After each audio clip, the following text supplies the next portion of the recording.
Hello and अस्सलाम वालेकुम। Programme talk shock के लिए मैं हूं एजाज सैयद और मैं हूं आसिफ बशीर चौधरी। आज के टॉक शॉक में बात करेंगे पार्लियामेंट में पाकिस्तान तहरीके इंसाफ के अराकीन की आपस में झगड़े की।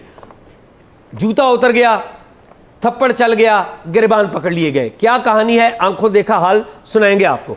दूसरे नंबर पर बात करेंगे पाकिस्तान के दो अहम तरीन सफरा के बारे में जिनको उनके ओहदों से हटाया गया। कैसे हटाया गया, अंदर की कहानी है कुछ, वो आपको बताएंगे। फिर हम बात करेंगे पाकिस्तान में हेपाटाइटिस के शिकार होने वाले अफराद के बारे में और हेपाटाइटिस के मर्ज को रोकने के लिए क्या किया जा रहा है, वो आपको बताएंगे। और फिर सबसे आखिर पर हम जाएंगे खैबर पख्तूनख्वा, जिसका झगड़ा है पंजाब से पानी के मामले पर। गलियात का मसला है मरी के साथ। क्या मसला है, कितने पैसे हैं और ये मसले की बैकग्राउंड क्या है, आपको बताएंगे। इन तमाम कहानियों के बारे में आइए बातचीत का आगाज करते हैं।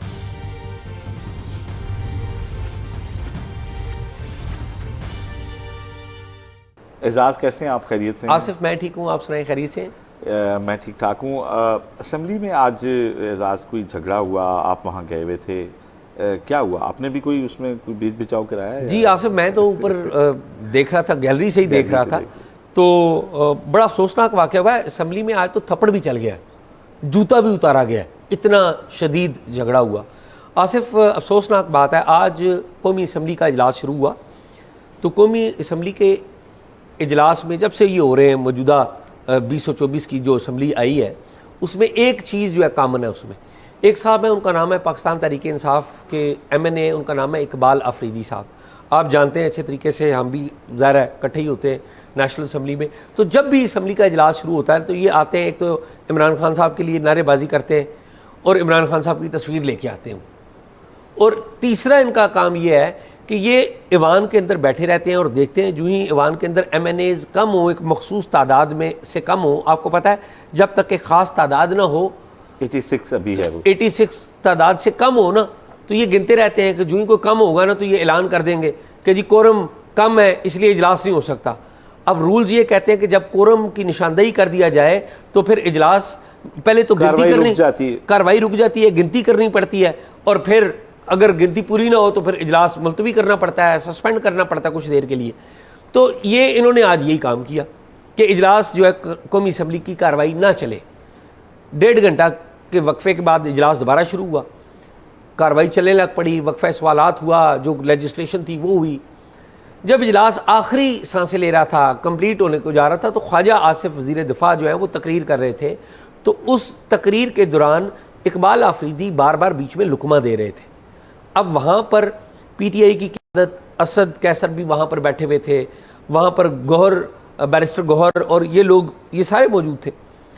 तो पीछे जुनैद अकबर जो है वो बात करना चाहते थे कि जो ही ख्वाजा आसिफ बात मुकम्मल करेंगे वो उठ के बात करेंगे।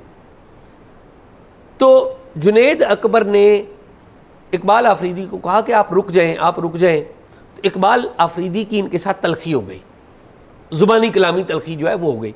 इसके ऊपर जो डिप्टी स्पीकर है उन्होंने देखा, उन्होंने साथ ही इजलास मुलतवी कर दिया, अगले दिन के लिए, कल तक के लिए मुलतवी कर दिया।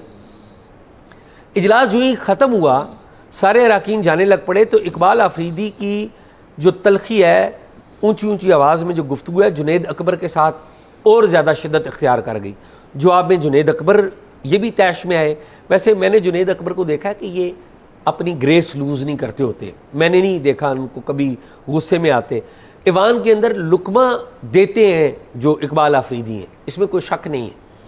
लेकिन मैंने किसी से हाथापाई का कि इस तरह के मनाजर बड़े अफसोसनाक हैं, जब भी देखें तो दुख होता है। हुआ ये कि ये दोनों एक दूसरे से ऊंची आवाज़ में गुफ्तगू कर रहे थे। कुछ MNA जुनैद अकबर को रोक रहे थे, और आपको पता है जुनैद अकबर ज़ाहिर PTI के हैं, और PTI के होने के साथ साथ आपको पता है पब्लिक अकाउंट्स कमेटी के चेयरमैन भी रहे और इमरान खान के करीबी जाने जाते हैं। इकबाल आफरीदी का भी अपना दावा है, ज़ाहिर वो भी PTI के हैं। तो इकबाल आफरीदी लपके जुनैद अकबर की तरफ दूसरे डेस्क पे बैठते हैं, तो जुनैद अकबर भी उन्हें देख के फिर उनकी तरफ लपके, रोकने की कोशिश हुई। तो इकबाल आफरीदी को रोकने के लिए ना आसिफ कुछ MNAs आए, तो इकबाल आफरीदी ने उन MNAs के साथ भी तलखी की। उनमें एक MNA, वो भी PTI के हैं, सलीमुर रहमान उनका नाम है, वो PTI के MNA, उन्होंने इनको थप्पड़ भी मार दिया, थप्पड़ भी जो है ना जड़ दिया, जो हमें नज़र आ रहा था, हम दूर थे, थप्पड़ इनको लगा या नहीं लेकिन उन्होंने मारा है। और इकबाल अफरीदी को जी इकबाल अफरीदी की तरफ मारा। बीच में बंदे आ गए ना तो वो सीन क्लियर नहीं हुआ कि लगा उनको या नहीं, लेकिन हमने देखा कि थप्पड़ मारा गया। फिर हमने ये भी देखा कि जूता उतार रहे थे सलीमुर रहमान।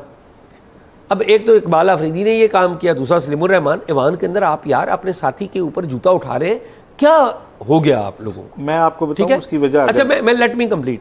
हुआ ये कि जो पीपल्स पार्टी के हैं आगा साहब, जो आगा रफ़ीउल्लाह, पीपल्स पार्टी के एक दो पीटीआई के दोस्तों ने जुनेद अकबर को पकड़ा और वो ले गए, और फिर जो इकबाल अफरीदी है इनको लेके बाहर चले गए। मीडिया के लोगों ने बात करने की कोशिश की। आज एक और थोड़ा बैकग्राउंड और फिर इस पर आपका तबसरा, क्योंकि आप इनको जानते हैं।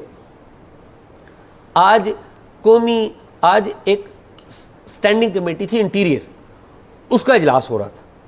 उस इजलास में तलाल चौधरी जो है वज़ीर ममलकत बराए दाखिला, उन्होंने इंकशाफ किया कि ये इकबाल अफरीदी हैं, इनके बेटे 28 साल बेटे हैं, इन्होंने ब्लू पासपोर्ट लिया जो MNA और उसकी फैमिलीज़ को अलाउ होता है, वो यूरोप में चले गए और वहाँ पर जाके ब्लू पासपोर्ट तो वापस कर दिया और असाइलम अप्लाई कर दिया। तो आज जो है हम देख रहे थे कि इकबाल अफरीदी कहीं रास्ते में नज़र आएंगे तो पूछेंगे ये क्या किया आपके बेटे ने? अगर असाइलम लेते तो आप PTI के थे, आप ले आपके बेटे ने क्यों ले लिया? और कितनी शर्म की बात है कि हमारे अरकान पार्लियामेंट जाके असाइलम लें। अच्छा चले, वो अगर ख़ुद उनको ख़तरा है तो ज़ाहिर है हमारा मुल्क है, इस तरह सिचुएशन इस तरह की है, बाज़ लोगों को जेनुइन ख़तरा भी होता है, लेकिन बेटा आपका ले रहा है। लेकिन वो बात पीछे रह गई और ये मामला आगे आ गया। अब मैं चाहूँगा कि आप आसिफ इनको जानते हैं तो ज़रा बताएं कि ये क्या है। बेसिकली इन्हें इसी वजह से जानता हूँ एजाज़ के। अच्छा। अब मेरे पास वो बहुत कम अल्फाज हैं पार्लिमानी जिसके ऊपर मैं रोशनी डालूँ इनके ऊपर, यानी कि ट्रू रिफ्लेक्शन है ये इमरान खान साहब की। ठीक है। और ये बदतमीज़ी में अपना कोई सानी नहीं रखते। इकबाल अफरीदी। अच्छा, हर बंदे से इनकी लड़ाई है, चाहे वो असम्बली का कोई मुलाजिम है, चाहे कोई पार्लियामेंटेरियन है, चाहे कोई इनका मुझे नहीं पता इनको इनके क्या हालात हैं जिससे इतने फ्रस्ट्रेट रहते हैं। ये मीडिया से लड़ चुके हैं बाहर, अरकान पार्लियामेंट से कम ही बंदे होंगे जिनसे इनकी लड़ाई नहीं हुई, तलखी नहीं हुई। अच्छा। और इंतहाई बदतमीज़ी में अपना कोई सानी नहीं रखते ये, यानी कि मुझे हैरत है कि MNA कैसे बने। ज़ाहिर वोट मांगने जाते होंगे तो लड़ पड़ते होंगे ये लोगों से, मैं अक्सर सोचता हूँ। ठीक। लेकिन शायद भले की वजह से इनको वोट पड़ गया। तो ये आप ये उठा के देख लें कि पार्लियामेंट का माहौल ख़राब करने के बुनियादी महरक इकबाल अफरीदी होते हैं अक्सर। क्यों? सबसे पहले तो ये कि अगर 100 दफ़ा कोरम पॉइंट आउट हुआ है ना, तो 99.9% ये कोरम, कल भी इन्होंने कोरम पॉइंट आउट किया था। अच्छा। आज भी इन्होंने किया है। कोई इजलास नहीं होता जिसमें 2-3 दफ़ा ये कोरम पॉइंट आउट ना करें। चलें, कोरम पॉइंट आउट करना कोई बुरी बात नहीं है। इन्होंने कभी किसी को तकरीर ऐसी नहीं सुनी जिसमें इन्होंने इंटरप्शन ना की हो।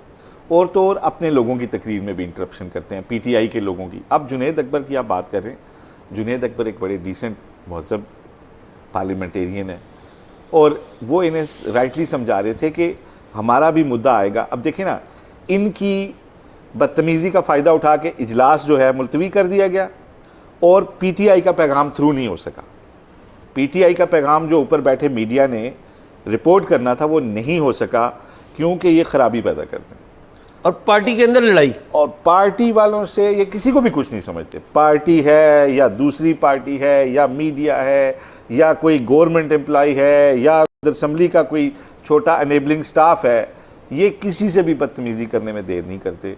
और हमें अफसोस है, देखें आज जो अब अपनी पार्टी के लोग अगर इनको थप्पड़ मार रहे हैं या जूता मारे, अब देखिए कितने लोगों का दिल इन्होंने। अच्छा, ये सलीमुर रहमान साहब को जानते हैं जिन्होंने जूता उठाया या थप्पड़ मारने की कोशिश की? मैं आपको बता रहा हूँ कि दूसरी पार्टी तो हरकत कर ही नहीं सकती ना।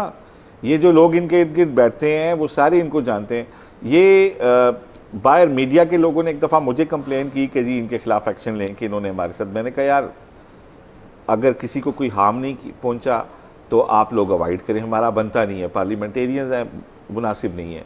अनलेस कि आप कोई, ठीक है वो कुछ लड़के थे तो मैंने उनको समझा बुझा के छोड़ दिया। ज़ाहिर है हमारा बनता नहीं है कि हम किसी पार्टी के ख़िलाफ़ कोई इस तरीके से वहाँ जाके कंप्लेनेंट बने या कोई, लेकिन उन्होंने भी बताया कि यार हमारे से शदीद बदतमीज़ी की इन्होंने, और बात कोई यही थी कि तुम रास्ते में क्यों खड़े हो, इस तरह की कोई बात थी जो कि आराम से भी हो सकती थी।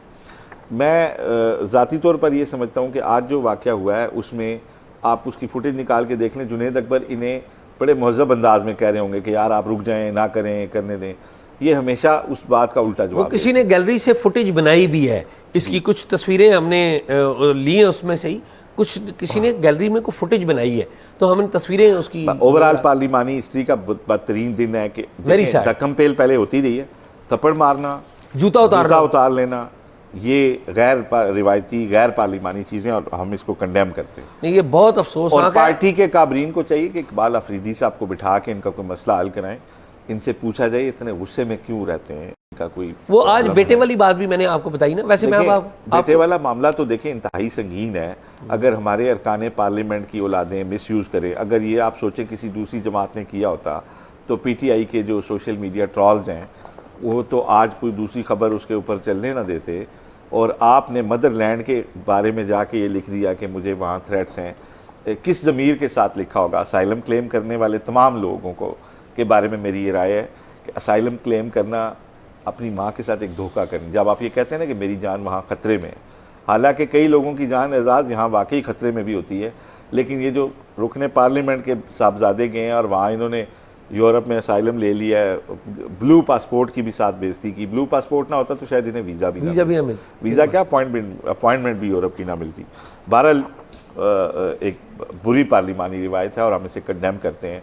इनको इनका इसके ऊपर भी मुआवजा भी होना चाहिए इसका कि इनके बच्चे ने अगर मिसयूज़ किया है तो इनसे जो आप तलबी बनी ब्लैक लिस्ट होना चाहिए। पूरे सियासतदानों का नाम बदनाम करने वाली बात है कि आप सियासतदानों का क्या चेहरा दुनिया में दिखा रहे हैं, अपने पाकिस्तानियों को क्या दिखा रहे हैं। मैं तो ऑनेस्टली अरकान पार्लियामेंट अगर कोई ब्लू पासपोर्ट लेते हैं तो लेने, फैमिली का ब्लू मैं तो इसके हक में भी नहीं, ये जाती है। और ये नहीं बीवी बच्चों का ब्लू पासपोर्ट नहीं होना चाहिए, और जो इस तरह मिसयूज करे फिर उसकी अकाउंटेबिलिटी भी होनी चाहिए। ठीक बात। अगर किसी और ने भी पहले किया है तो उसका भी होना चाहिए, खाली ये नहीं कि इकबाल अफरीदी का किया जाए, ये बात ही गलत है। बिल्कुल ठीक बात है, ऐसा ही है। तो मेरा ख्याल है अगली स्टोरी की तरफ चलें। जी आसिफ। एजाज ये बताएं कि वो एक कॉन्फ्रेंस पाकिस्तान ने एनवाइज कॉन्फ्रेंस बुलाई है, इसी टॉक्स के गिर्द कोई घूमती फिरती, ये इसकी क्या तफसील है? आसिफ, वजारत खारजा ने एक अच्छा काम किया, बल्कि मैं समझता हूँ लेट किया है, ये पहले कर लेना चाहिए कि खलीजी ममालिक में हमारे जो एम्बेसडर्स हैं और की एम्बेसडर्स जो हैं उनकी मिनी एनवाइज कॉन्फ्रेंस बुला ली है 2 दिन की, 13 और 14 तारीख को 2 दिन रहेगी, अगले 2 दिन रहेगी। तो इस मिनी कॉन्फ्रेंस में एक तो खत्ते की जो सूरत हाल है ईरान कॉन्फ्लिक्ट की वजह से जो पैदा हुई है उसके ऊपर तमाम लोगों की इनपुट ली जाएगी, और ज़ाहिर है जो पॉलिसी हम डिवाइस करेंगे, पाकिस्तान जो पॉलिसी डिवाइस करेगा वो उसमें बीच में होगी। लेकिन आसिफ, इस मिनी कॉन्फ्रेंस का तो चले अच्छी बात है कि आपने मुशावरत का लेवल, ज़ाहिर है हमारे जो सफारतकार किसी भी मुल्क में होते हैं उनकी बड़ी विजडम होती है, बड़ा पूरे मुल्क को रिप्रेजेंट करते हैं, वहाँ पर अहम डिग्निटरी से मिलते हैं, वहाँ पे हमारी आंखें हैं, कान हैं, नाक है, स्मेल करते हैं चीज़ें, हमें बताते हैं। लेकिन आसिफ एक तो ये है, लेकिन एक और मामला भी है इसके साथ जुड़ा हुआ है, छोटा सा मामला। एक तरफ आप एनवाइज कॉन्फ्रेंस बुलाते हैं, दूसरी तरफ आप अपने 2 अहम तरीन सफ़ीरों को उनकी तजलील करने की कोशिश करते हैं। एक बहुत ही स्टार डिप्लोमेट का मैं लफ्ज़ इस्तेमाल कर रहा हूँ, बरतानिया में पाकिस्तान के हाई कमिश्नर डॉक्टर फैसल उनका नाम है, उनकी बरतानिया में अपनी जो मुद्दत है वो पूरी हो रही थी। वो यहाँ पर छुट्टी में आए, किसी बात पे इसहाक डार साहब को या वजारत खारजा को या और किसी को बुरा लगा। बुरा किस बात पे लगा कि वहाँ पर जेरीज़ को कोई देनी थी, कोई कॉन्ट्रैक्ट देना था, कॉन्ट्रैक्ट टेंडर पे दिया गया। कहते ये हैं कि नून लीग का एक बंदा था जो कि लेना चाहता था, कॉन्ट्रैक्ट नहीं मिला, तो आपने उस बंदे को, अब पाकिस्तान के हाई कमिश्नर को कहा कि नहीं आप चार्ज छोड़ें। उसके अभी 2 माह रहते थे, चार्ज छोड़ दिया उसने, और बड़ी जिम्मेदार जगहों पे रहा है। या तो अगर सफ़ीरों में कोई गलती है तो ज़रूर उनके ख़िलाफ़ भरपूर तादीबी कार्रवाई करें, फिर आगे ना उनको चांस दें, फिर उनको किसी और स्टेशन में ना दें। आप अहम जगहों पर लगा रहे हैं। और फिर मैंने डॉक्टर जो फैसल हैं उनके बारे में तो मैंने ये सुना था और बड़े जिम्मेदार, ये मैं बात इस जगह पे बात कर रहा हूँ कि प्राइम मिनिस्टर शहबाज शरीफ उनको सेक्रेटरी दाखिला लगाना चाहते थे आमना बलोच साहिबा की जगह, और बात बहुत आगे खारजा जी सॉरी सेक्रेटरी खारजा लगाना चाहते थे आमना बलोच साहिबा की जगह, और बात बहुत आगे तक चली गई थी। तो एक शुनीद ये है, हो सकता है ऐसी ना हो, लेकिन मेरे पास चूँकि फर्स्ट हैंड नहीं, एक शुनीद शायद ये भी है कि शायद सेक्रेटरी खारजा साहिबा उनके भी दिल में भी कोई ज़ाहिर हो सकता है इनके बारे में हो, या उन्होंने भी कोई मिस रिपोर्टिंग की हो। कोई लोग नाम लेते हैं, हम नहीं नाम लेते, अच्छी औरत है मैं नहीं उनका नाम लेता, लेकिन एक इल्ज़ाम जो है ना उनके ऊपर भी है। तो मैं, लेकिन मुझे वो उन्होंने कुछ किया या नहीं किया मैं नहीं उनका कुछ कहता, लेकिन मेरा सिर्फ ये पॉइंट है, आप जिन सफ़ीरों को दूसरी मुल्क में लगाया हुआ है वो विजडम मुल्क मुश्किल हालात में, अभी एक ईरान में सफ़ीर हमारे थे टीपू, मुदस्सर टीपू, मुश्किल वहाँ पर, और अब वो मुदस्सर टीपू वहाँ पर नहीं है, पूरा वहाँ पर अमला वहाँ पर मौजूदा उनके नंबर 2 है। कितनी मुश्किल हालात में वो वहाँ पर काम करें। हमारा जो अफ़गानिस्तान में सफ़ीर है वो कितनी मुश्किल हालात में काम कर रहा है। हमारा जो हिंदुस्तान में चार्ट डी अफेयर है कितनी मुश्किल हालात में काम कर रहा है। यार इनकी इज्जत करें यार। एजाज, मैं ये समझता हूँ, देखें हमारे यहाँ ना ये सफ़ीर, आपको पता है कि ये एक मुल्क होता है पूरा खुद, जी जी, जब बाहर होता है तो पाकिस्तान होता है, ठीक, और हमें रिप्रेजेंट कर रहा होता है, हमारे लिए वो सर्विसेज कर रहा होता है जो यानी कि हमारा मुल्क है ये समझें, ठीक है। मुझे तो बड़ा शदीद एतराज़ है कि हम बहुत सारी जगहों पे कैरियर डिप्लोमेट्स नहीं लगाते, फिर अगर लगाते हैं तो देखें उनको सफाई, उनके ऊपर जो है उनके ऊपर ट्रस्ट भी हमें होना चाहिए, और उनको इसी तरह कोई कच्चे पक्के केसों में नहीं उनके साथ कोई ज़्यादती होनी चाहिए। अलबत्ता उनके ऊपर एक ईगल आई ज़रूर होनी चाहिए। बिल्कुल ठीक, ये भी ज़ाहिर है पूरी दुनिया काम कर रही होती है, जहाँ हम अपने मफाद के लिए काम कर रहे हैं, बहुत सारे लोग पाकिस्तान के मफाद के खिलाफ भी काम कर रहे हैं, कोई शक। आपको याद है हमारे वो वाटर ट्रीटी के ऊपर जो हमारे गए थे शाह साहब जी, क्या नाम था उनका, जावेद अली शाह या पता नहीं कुछ और नाम था, सम शाह, वो कॉम्प्रोमाइज़ हो गए थे और नतीजे में हमारे खिलाफ आ गया था डिसीजन। अच्छा, वैसे आसिफ ये इसके ऊपर मैंने थोड़ा सा काम किया था, कॉम्प्रोमाइज़ वाली बात नहीं थी, ये बात बहुत सारी की गई, वो तो आपको पता है बाद में कनाडा वो शिफ्ट हो गए थे, ठीक है, लेकिन और फिर वो बाद में आते रहे। अच्छा, अब मैं आपको एक बात बताऊं ना, देखें ये फैसल साहब को मैं तब से जानता हूं जब पहली दफ़ा ये तर्जुमान होते थे ना, तो ये बड़े यहाँ लोगों के साथ बड़ा अच्छा इनका राब्ता। अच्छा, मुझे पहली दफ़ा इनके बारे में जो मेरा इनसे राब्ता हुआ, मुझे एक स्टोरी पता चली कि इनके घर ना चोरी का एक मीटर लगा हुआ है ना गैस का, ठीक, तो मैंने इनसे राब्ता किया कि अच्छा आपके घर से चोरी का मीटर कैसे, तो उन्होंने बताया यार मैंने अप्लाई किया हुआ था, गैस के मीटर लग नहीं रहे, तो किसी ने मुझे लगा दिया, तो मुझे नहीं पता था कि ये चोरी का है। बहरहाल वो कोरियर सर्विस है, आपको पता है कि ये अंधे पैसे बना रहे हैं पाकिस्तान। जी ऐसे ही है। ये लोगों को तज़हीक भी होती है इन इदारों में, एक गार्ड बाहर लोगों को कई घंटे लाइनों में खड़े रखते हैं, वहाँ पे बाहर बैठने की जगह भी नहीं होती। फिर अपॉइंटमेंट्स में ये इदारे जो हैं, जो मुख्तलिफ जो हमारी वीज़ा सर्विसेज हैं, मैं उनकी बात कर रहा हूँ, ये बंदे को बंदा नहीं समझती, अंधाधुंध पैसे कमाते हैं, एक फ़ोटो स्टेट अंदर करने के ये बड़े बड़े पैसे लेते थे, ठीक है। अभी भी ये फ़लाँ प्रीमियर सर्विस ले लें और वो ले लें, और ये किसी भी नॉर्मल आदमी को नहीं मिलते, ये ताकतवर लोगों को हमेशा मिलती हैं सर्विसेज। अब मुझे हैरत है कि जब ये बिडिंग हो रही है इसकी, आगे ठेका होना है, तो वहाँ का एम्बेसडर भी यहाँ आया हुआ है, हो सकता है उसने इत्तेफाक हो। नहीं वो तो पहले हाल में हो चुका था, ठीक है, वो तो पहले हो चुका था। नाम आया कि जी वो आए हुए भी थे, आई डोंट नो, मुझे दोनों तरफ के फैक्ट्स नहीं पता, लेकिन जिस तरह फैसल साहब बड़े अहम मुल्क में, बरतानिया में, वहाँ की कम्युनिटी के साथ लिंक हैं, तो कोई अगर एडवर्स एक्शन होना चाहिए था तो उनको पूरा मौका भी मिलना चाहिए था अपनी सफाई देने का, ठीक है। इसी तरह जो दूसरे आप डिप्लोमेट की कह रहे हैं कि किसी रेड लाइट एरिया में गए थे या नहीं गए थे, और रिपोर्ट हुआ ना, वो तो रिपोर्ट हुआ, फिर इंक्वायरी हुई, और अपेरेंटली वो उस इंक्वायरी में क्लियर हो गए। हाँ, इसमें बड़ी पूरी दुनिया के जासूसों की साजिशें शामिल होती हैं, खबर गलत भी हो सकती है। जी, और बांग्लादेश तो ऐसी जगह ना जहाँ पर तो बड़ा ऑफिस की बुनियादी जिम्मेदारी है कि अपने इन लोगों पे जहाँ ईगल आई रखे, इन्हें प्रोटेक्ट भी करें। बिल्कुल सही बात, ये आपका एसेट है। ठीक बात।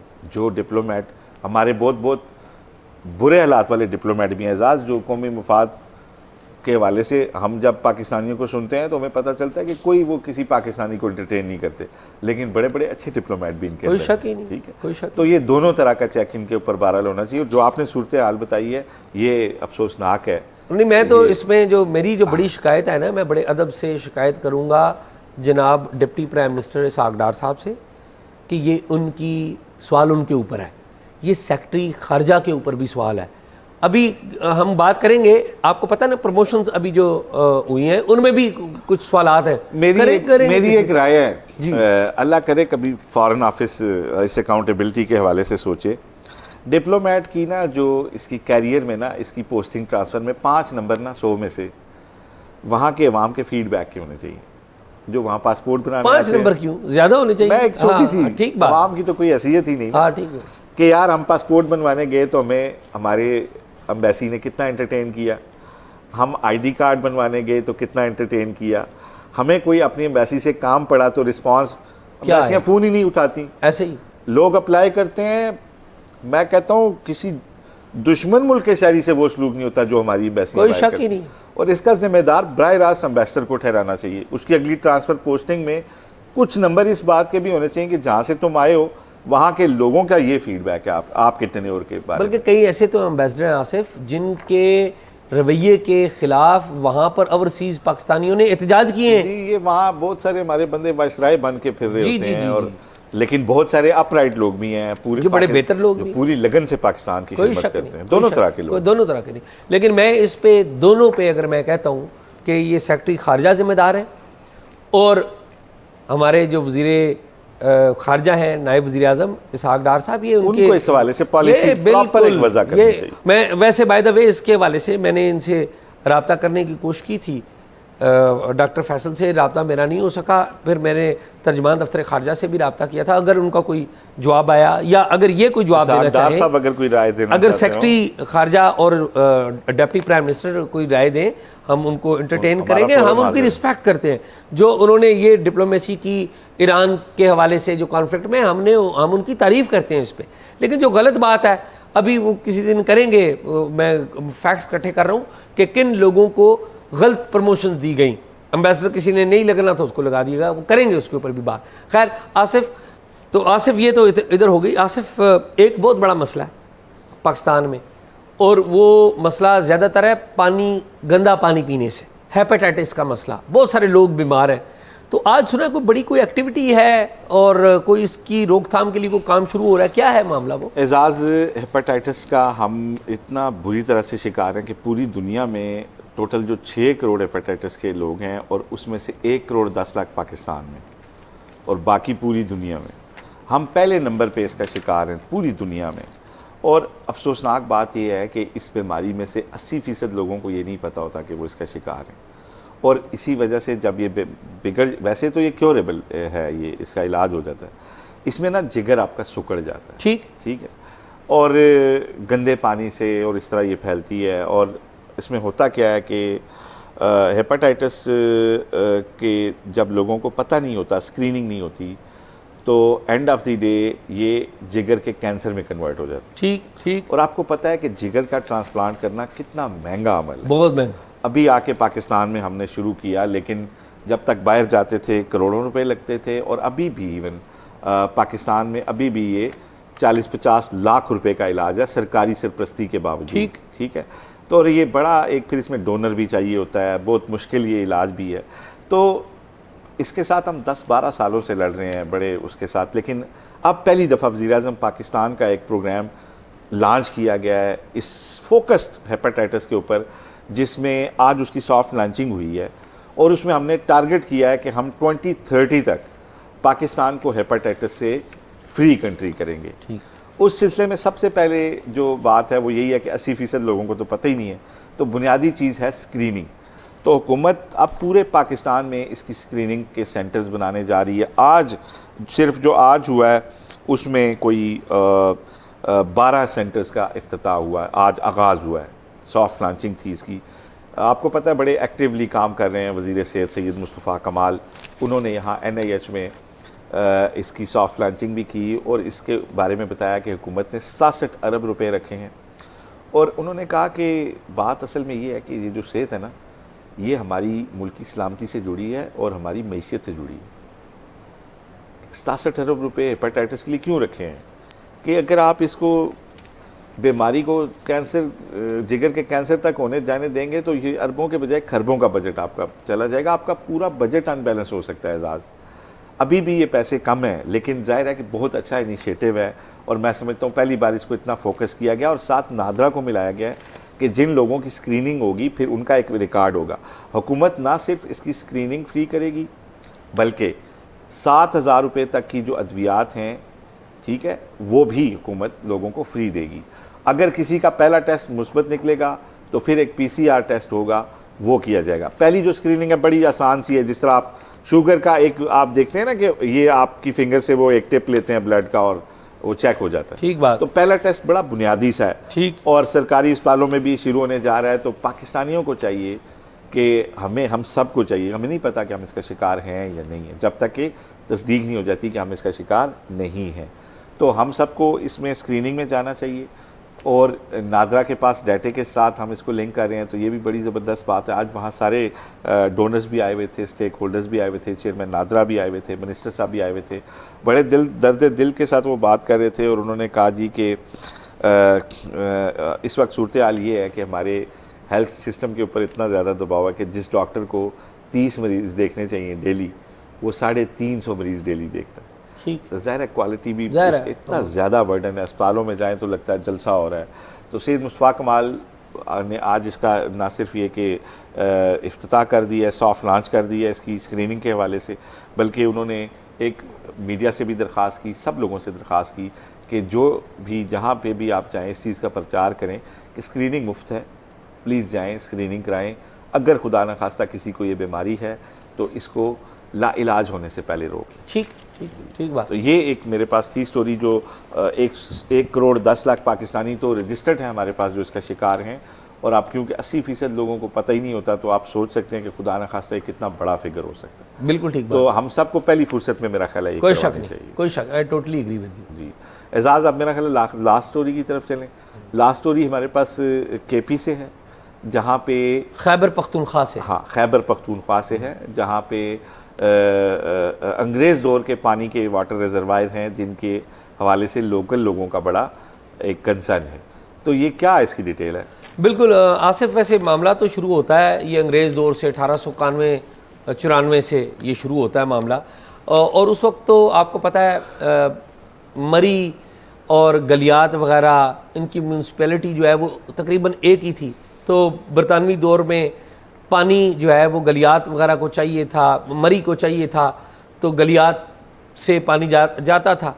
मैं एक वो पूरी जर्नी जो है 1947 के बाद फिर 61-62 में क्या हुआ, 7 में क्या हुआ, उसको निकाल के 73 में क्या हुआ, मैं टू दी पॉइंट बात करता हूँ। देखिए जो इस वक्त पानी है वो गलियात से पानी जा रहा है मरी में, ठीक है, और जो मरी पानी इस्तेमाल कर रहा है यानी कि पंजाब बनता है ना, तो पंजाब के पैसे जाने हैं खैबर पख्तूनख्वा को, यानी कि खैबर पख्तूनख्वा ने पैसे लेने पंजाब से उस पानी के जो मरी ने लिया, और गलियात के मुकाम के ऊपर टैंकर बने हुए हैं, स्टोरेज टैंकर बने हुए हैं। अभी बल्कि 2 और प्रपोज कर दिए हैं, एक 2 मिलियन गैलन का और एक 50,000 मिलियन गैलन का, कोई इस तरह करके है। अभी तक पंजाब ने पैसे नहीं दिए खैबर पख्तूनख्वा को। ये आसिफ तकरीबन है 63.8 अरब रुपए, 63.8 अरब रुपए।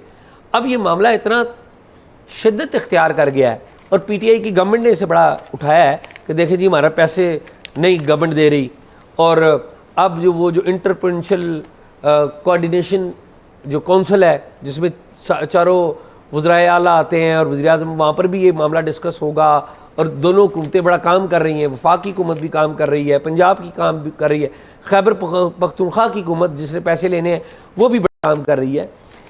तो ये एक बड़ा सीरियस मामला है। लेकिन एट द सेम टाइम ये भी बताने की बात है कि खैबर पख्तूनख्वा हुकूमत एक तरफ तो मांग रही है पैसे कि जी हमारे 63 अरब रुपए दे दें, दूसरी तरफ अगर आप बात करें एबटाबाद की, गलियात से ही एक लाइन एबटाबाद बिछाई गई है पानी की गालबन, ठीक है, जो कि किसी आलमी मालियाती इदारे IMF की तरफ से पैसे लेके वो बिछाई जानी है। लाइनें बिछ चुकी हैं, मगर आपस में ही वहाँ पर स्टे ले लिया गया है, कोई अदालत में चला गया, कोई किधर चला गया, तो वो काफ़ी अरसे से वो लाइन पानी की वहाँ पे बिछ नहीं रही।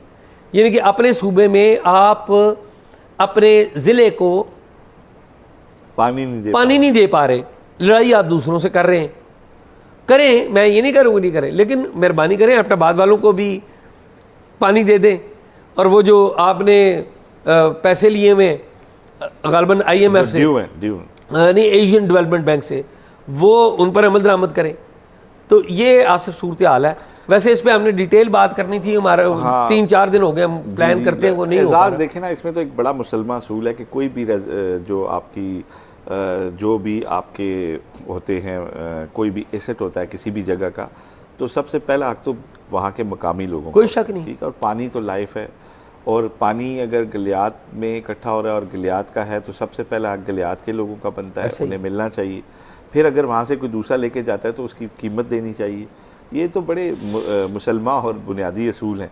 अगर इनकी वायलेशन हो रही है तो मेरा ख्याल है पंजाब को भी देखना चाहिए, अगर इसमें मरकज़ का कोई रोल है तो उनको भी देखना चाहिए, लेकिन लोगों का ग्रीवियंस एड्रेस होना चाहिए कम से कम। और कुछ नहीं तो जहाँ पे पानी इकट्ठा हो रहा है उस इलाके के लोगों को अगर पानी नहीं मिल रहा तो पहले उनको तो पानी ज़रूर देना चाहिए, पानी का कुछ हिस्सा उनको भी ज़रूर मिलना चाहिए, जो मकामी लोग हैं, ज़ाहिर है उनका पहला हक है।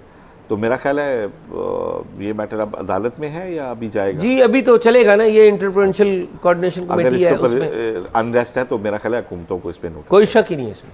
यही है आज तो यही था। नाज़रीन, प्रोग्राम आपने देखा, प्रोग्राम के बारे में अपनी राय ज़रूर दीजिएगा, और अगर कोई मालूमात हो तो talkshock777@gmail.com पे बात कीजिए। अल्लाह हाफिज़।